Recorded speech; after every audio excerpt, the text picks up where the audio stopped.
Welcome to Truth Meets Fiction, your home for timeless stories, unforgettable characters, and the kind of content that stays with you long after the credits roll.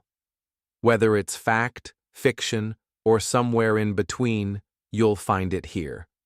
Let's begin.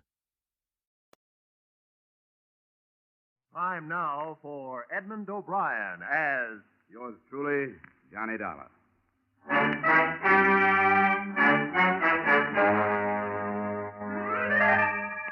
Edmund O'Brien in another The Adventures of the Man with an Action-Packed Expense Account, America's fabulous freelance insurance investigator, Johnny Dollar.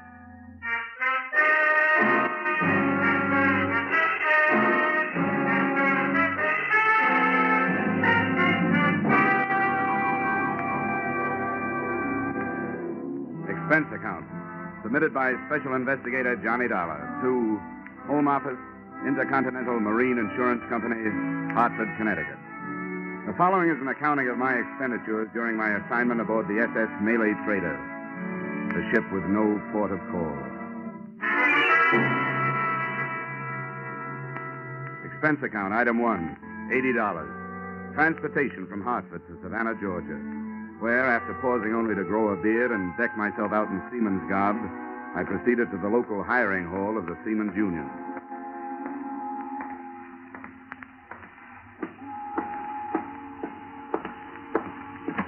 The Cape Lorenza, C2, sailors for the Panamanian Lines bound for Rio de Janeiro, leaving tomorrow morning, 9 a.m.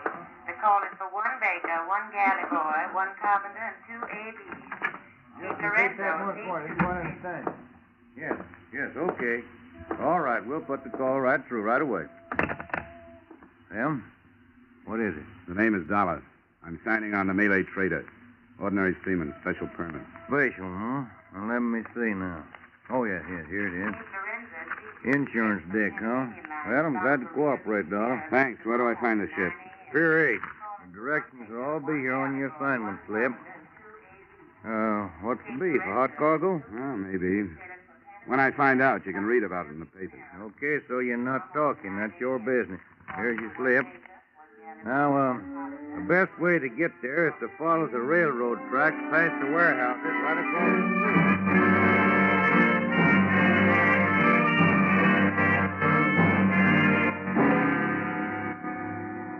My new home, when I found her, looked neither pretentious, comfortable, or even seaworthy. She was a rusty old Liberty ship that probably had a war record, but hadn't had a coat of paint in months. Her winches, fore and aft, were busy feeding heavy rattan-covered bales into a gaping hole. Her decks were alive with longshoremen, and set against all that activity, a bulky gent wearing an officer's cap lolled on a stool near the head of the gangway, idling time with fingernails and a penknife. Yeah? What's your business? I'm signing on. Where do I find the chief officer? You found him. I'm all set. Let me see your slip. Yeah.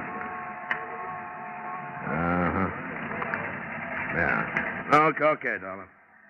You're on the 48 watch, quarters of 3A. Just past the galley, then aft starboard side. Put up your div. You can sign later. Right.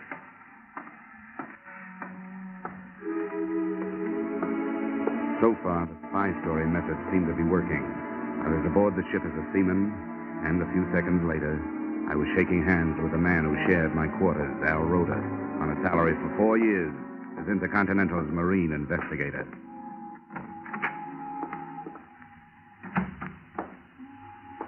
Johnny. Hi, Al. Hey, it's been a long time. How are you? I'm fine. It's good to be working a case with you again. Hey, is it all right to talk in here? Yeah, but let's keep it down. I've been on this tub since it left Singapore, and nobody's on to me yet. But play it cagey on deck. How much did they tell you in jolly old Hartford? Well, they gave me just the basic situation, that Intercontinental insured a bunch of crude rubber from British Malays before the devaluation of the British pound sterling. Half that, I understand, burned in a warehouse in Singapore. You bet, to the tune of over 100,000 insurance bucks. I flew out there. Signs of arson, but no proof. I followed the other half of the crop here to Savannah. Hey, this company that owns it, Malay Traders, kind of an outfit, is it? They aren't angels. Been up against British customs a few times. Never nailed. They own their ships, and the branch here, headed by a Mr. Pila, imports basic commodities, like the rubber and minerals. Uh-huh. Well, the point is that since this crude was insured before the British pound dropped, they can bring in more loot destroying it than they can selling it. Yeah, I guess that totals. And I take it the policy covers until they do sell, huh? That's it. I thought we were getting rid of it here. They packed it away in their warehouse, but then 3 days ago they started loading it aboard again. That's why you were sent down. What's the matter, Al? Don't you think the company trusts you? I guess they figure I need help. And they're right. Where do you think we're bound, Johnny? Well, my paper said Corpus Christi. The scuttlebutt is that Corpus is just a stop.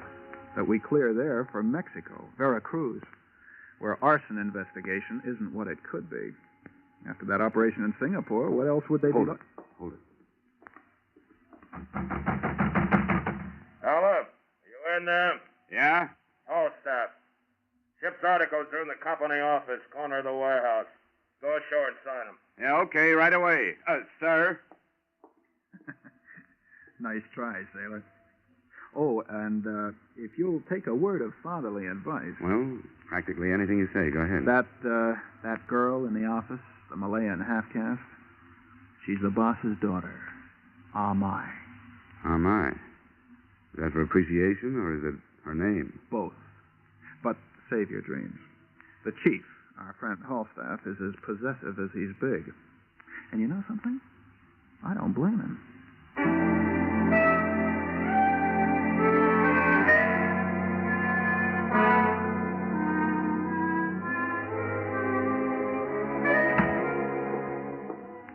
I didn't blame Falstaff either after I saw Amai.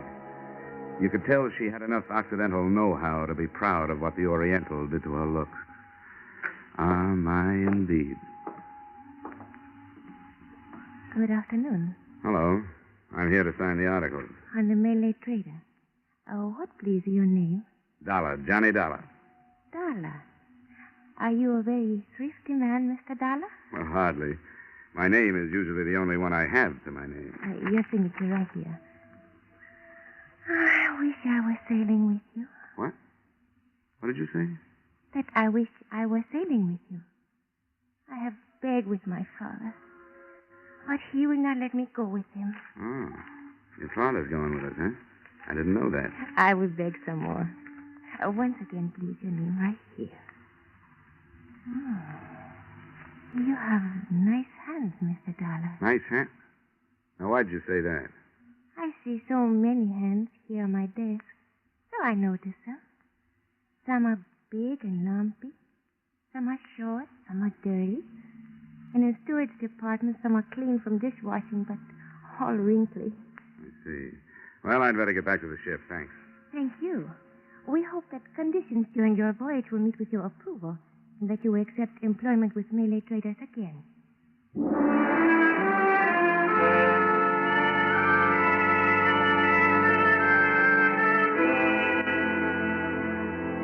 And with those memorized words ringing in my ear, I thanked the luscious Amai again and proceeded shipward to take up my duties as a very ordinary seaman. I hoped that her interest in my landlubber hands really stemmed from her unusual hobby and not from suspicion.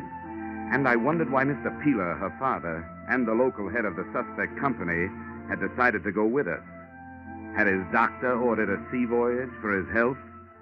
Or did he want to enjoy in person the odor of burning rubber?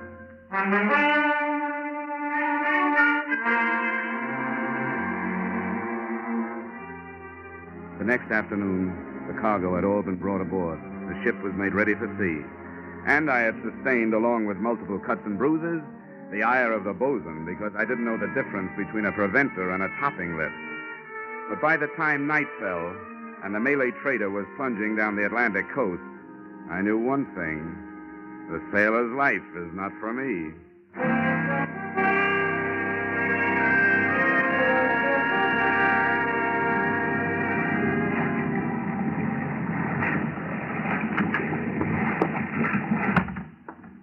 How'd you make out, Al? nothing new. Scuttlebutt is still Vera Cruz, but there's something screwy about it, Johnny. You develop a nose after you've snooped as many ships as I have.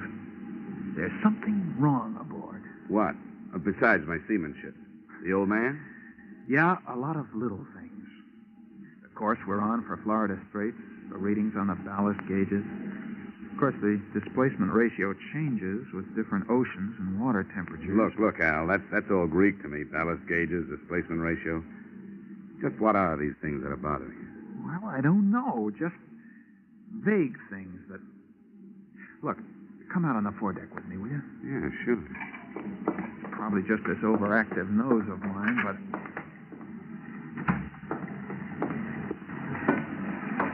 I want to get a look in one of these holes. Now, there's a hand standing look out, and if you'll go up there and keep his attention, I'll slip into the escape hatch of number 2. All I'll need is about 10 minutes. I'll meet you in the cabin.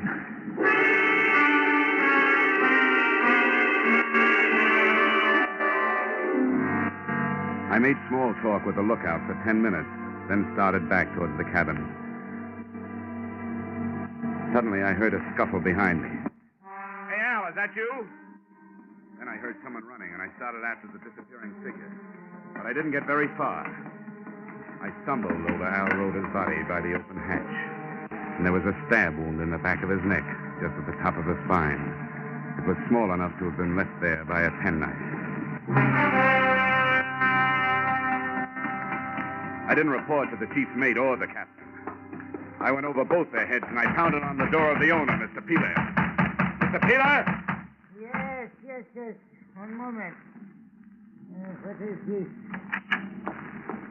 What does this mean? There's been a killing down on deck. What do you say? Killing? My watchmate, Al Roda. But this I will not believe. The captain or Mr. Halstaff, where are they? Why do you come to me? Because I think a request from you is in order. I think Sparks ought to radio the Coast Guard. The sooner the better. But a killing on my ship. To believe this from you. No, I do not. What is that? Man overboard, Mr. Peeler. A murder has just been turned into an accident.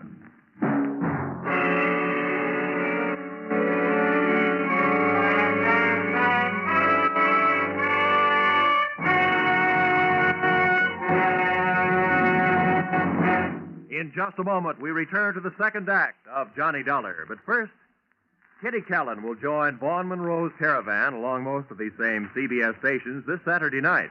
And on the CBS Gene Autry Show, the King of the Cowboys will bring you Ramona, When the Bloom is on the Sage, and many another Western favorites. The Vaughn Monroe Caravan and the Gene Autry Show are heard every Saturday night. Hear them tomorrow night in an hour of Top Pops and Sagebrush Symphonies. Now, with our star, Edmund O'Brien, we return to the second act of yours truly, Johnny Dollar.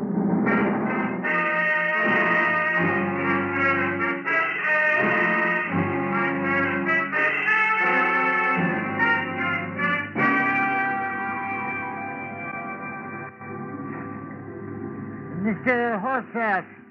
Mr. Horstaff, will you please come here, Mr. Horstaff. Yes, sir. Mr. Horstaff, there has been trouble? Yes, sir. One of the crew fell overboard, sir. Then talk with this young man. He speaks of killing. Killing? Oh, it's you, Dollar. What's this guff about killing? Al Roda. He was stabbed in the back of the neck with a small knife. This man is either drunk or crazy, Mr. Peeler. Yes, most certainly. I just stepped out on deck to check the running lights before I turned in. Saw the man leaning over the rail. He was sick. The ship rolled and he went over. Have it your way. I guess that was a life jacket I stumbled over, huh? What are you doing about the man overboard? I'll thank you to remember your place on this ship. I do, but I also remember Al Roda. Doing what's prescribed by maritime law, I'm changing my course to circle and search the area. Yeah, how about the Coast Guard? I'll be notified in due time. I'll either go to your quarters or get forward with the rest of the crew and look for this guy you're so worried about. Where are you going? The radio room. Even I know the Coast Guard gets first bid. You listen to me, Dollar. I'll have you up before a commission board and you'll never ship again if you don't obey my order. They're the boilers. You better get to your lifeboat station, Mr. Peeler.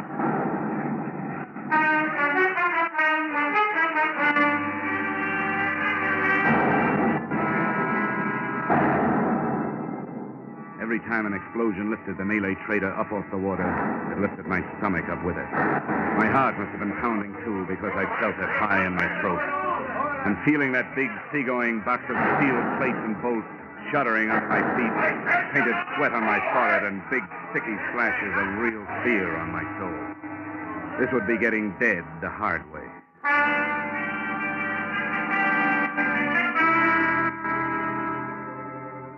But finally, the quivering of the ship came to a stop, calming down my own vibrations as it faded. Then the tub started to lift, giving me a new reason for keeping my mind off of taking a cut at Falstaff with the closest fire axe. The crew got panicky as a bunch of kids in a burning school. And while they fumbled with the lifeboat, I took a last running look at number 2 hold. There were still bloodstains on the deck where I'd found Rhoda. And next to them, besides the open hatch, I found something that Falstaff hadn't realized he'd lost, or hadn't had time to look for. His penknife, pearl shell handle, with an anchor embossed in silver. I pulled back the top further, moved a few of the sectional hatch covers, and got a look into the hold. There was enough light to see the cargo, and enough smoke curled out to tell me the explosion had not been in the boiler. Yeah, I had a fine case, except it was going down under my feet, and I'd end up with everything but proof.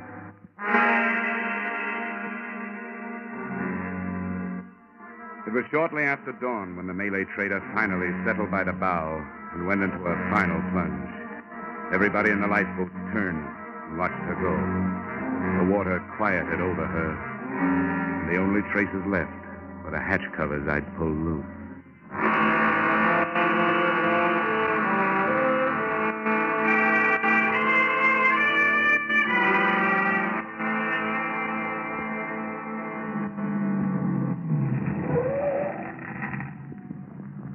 Here's the place, mister. Yeah, this is it. That'll be, 280. Yeah, here you are. Keep it. Oh, thanks.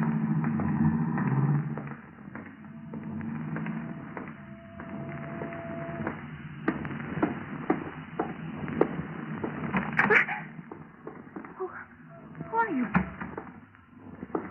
Page 1 and 3, line 22. Ship's articles, you remember? $1. Oh, yes. But this newspaper, it says you're missing from shipwreck. Yeah.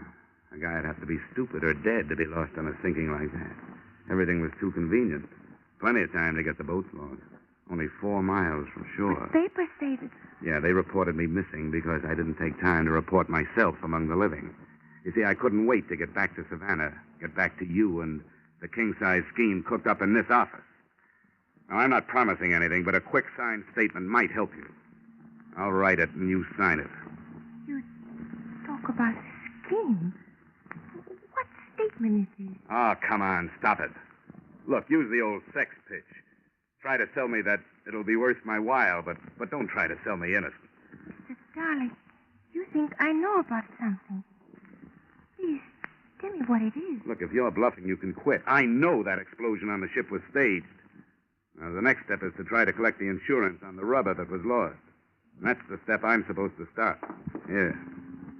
Here's my ID. I'm very sorry. I not understand. You are a police? Yeah, in a way. In a way, I'm the police. And the real ones aren't far behind me. And you do not lie to me. Look, I wouldn't have any reason to.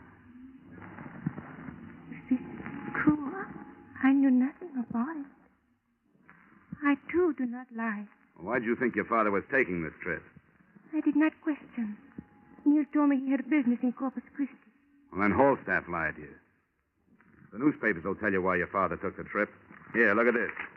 Importer and fleet owner narrowly escapes death in explosion aboard his own ship. Now, who'd think of scuttling with the aged owner taking the risk himself, huh? Darling, it's very difficult when in a few minutes 2 men you love become suddenly criminals. I am only daughter. I not question my father. If he did this thing, he did it with reason. Now, what would you have me to do? Well, first stop looking at me as if I started it all. I'm sorry. Honestly, I am.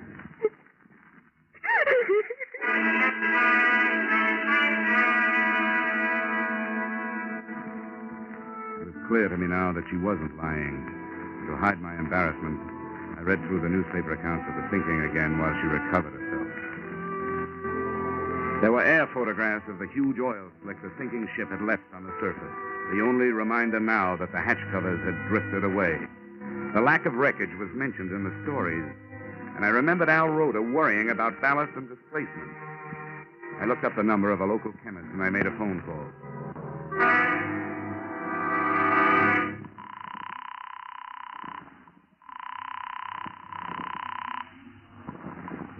Hello? Listen, Doc, this may sound like a silly question, but it could be important. Does crude rubber float? Crude rubber? Do you mean perhaps latex? Yeah, whatever you call it. The way it comes into the country, wrapped in rattan, will it float? Oh, specific gravity. Wait, I think. It decreases as the temperature rises. You see, normally specific gravity is a little less than that of water. Yeah. It would float. Yeah, it floats. In the hold of a sunken ship, with a hatch partly open, it would force its way out and come to the surface? Yeah, it floats. Yeah, but it didn't. Thanks. Am I? Yes, How many warehouses does Malay Traders have here in Savannah? only the two. Here on the waterfront, huh? Was anything moved out of them last night? After the ship left? No, nothing was moved. Mr. Dollar, what does this mean? Am I want you to wait here in the office for your father. When he comes, I want you to tell him that I'll be waiting for him in one of the warehouses and that I know the truth.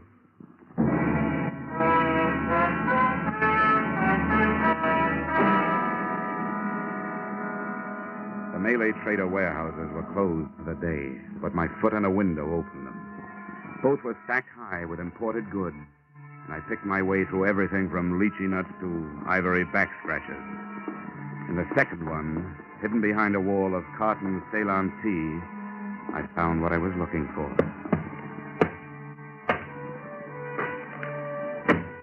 They were unlabeled wood crates. I opened one, and the resilient mass inside was crude rubber, still on dry land and still insured. All right, Dollar, hold it. Hold what, Holstaff? There's nothing left to hold. What do you mean by that? That for me, everything is finished, wound up. Time for the law. Unless you can make another switch with that rubber before they get here. You mean that rubber in the crate? Yeah. Been here for over a year. Ah, come on. Let's not waste time. You and Pila and I know there wasn't any rubber in number 2 hold. You saved it to sell after you got paid off for losing it. And I'll let the experts prove it. What expert? Oh, they got all kinds. You know, one group is going to nail you for murder. That's very funny. That's very funny.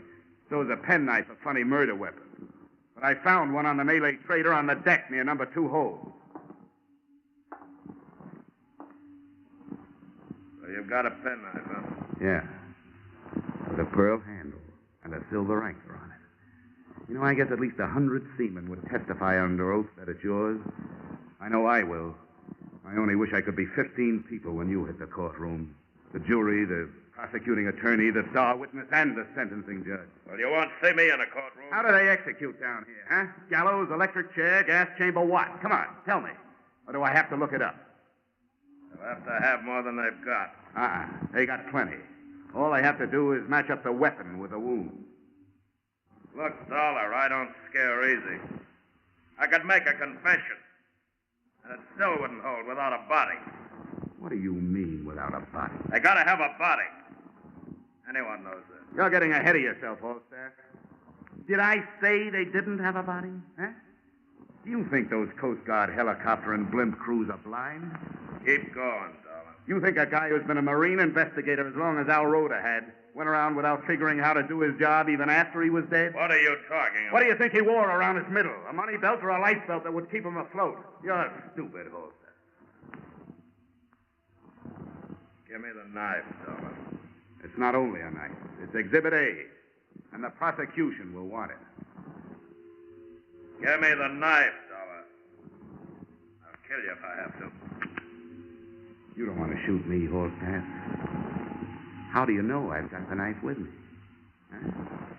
How do you know I haven't left it someplace with a note to the police? Stand still. Now get your hands off to the side. Now hold them there. All right, now keep your hands still. Now just turn around. Don't move.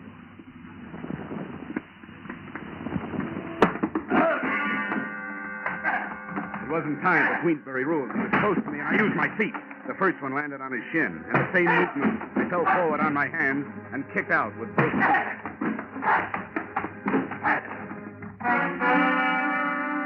Two sea boots into the solar plexus would have stopped an ordinary man. And after I gave him a couple more, the big chief mate turned into just that, an ordinary man.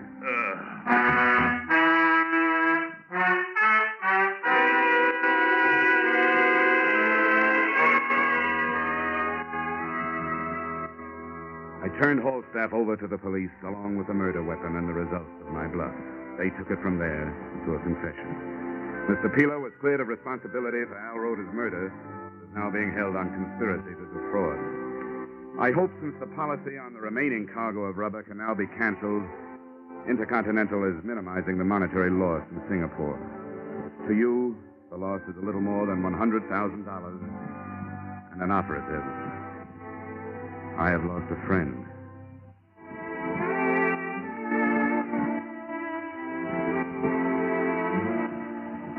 Expense account item 2, $63. Getting my foot on a bar and my chin off my chest while waiting for a train to take me out of Savannah. Item 3, $80. Transportation Savannah to Haas. Item 4, $10. Public stenographer who took the dictation on this expense account. Item 5, entertainment. Same public stenographer who spent the evening proving that socially she didn't take dictation. Also that she was no good at making me forget what I want so badly to forget. The face of Al Roda. Expense account total? Skip it. This one is on me. Yours truly, Johnny Dollar.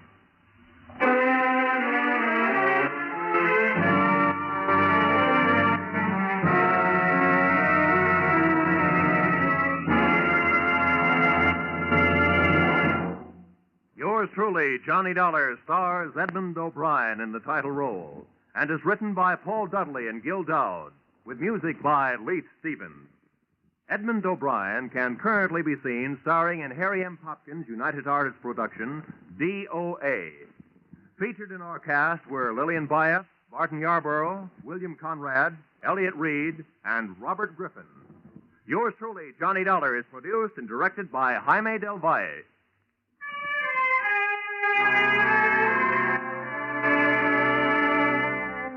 Join us again next week when Edmund O'Brien returns in another adventure of Yours truly, Johnny Dollar.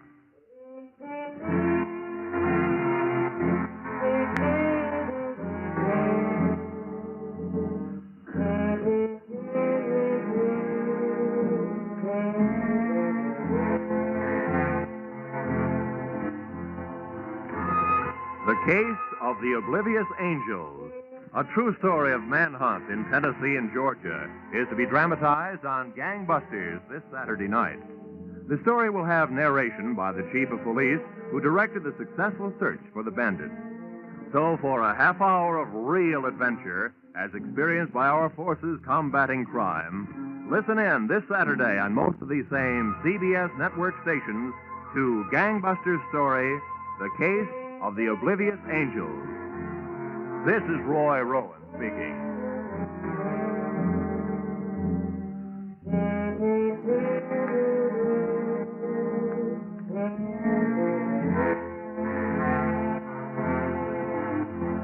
This is CBS, where yours truly, Johnny Dollar, meets adventure every Friday night. The Columbia Broadcasting System.